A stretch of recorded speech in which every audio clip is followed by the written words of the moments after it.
Okay, a bit of an update here. I've actually got, so I have half of my greenhouse that is, I had rodents and stuff getting into them, problems with that as well as other animals that actually got to my pigeons. And so I put a layer of gravel and then concrete and then some mortar mix, and then using the mortar mix I put these pavers in.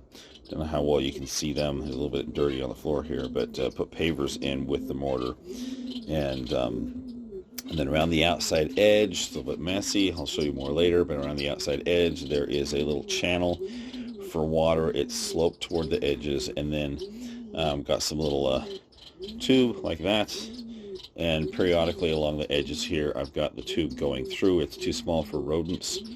The 1/2 inch is too small for mice, and that's the mesh size I have here as well.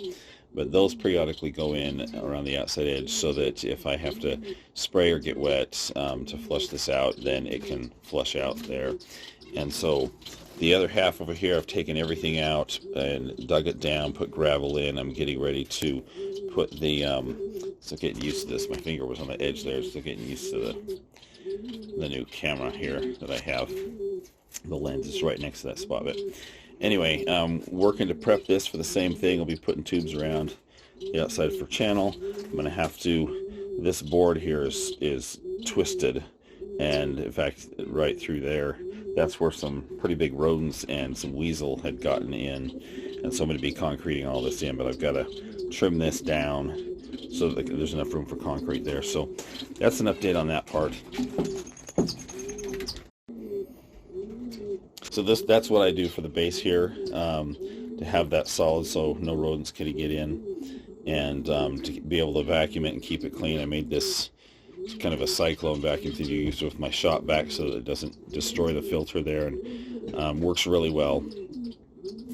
So that's an update on that part here. Hope you like what's going on. My total greenhouse is about 10 feet by 10 feet.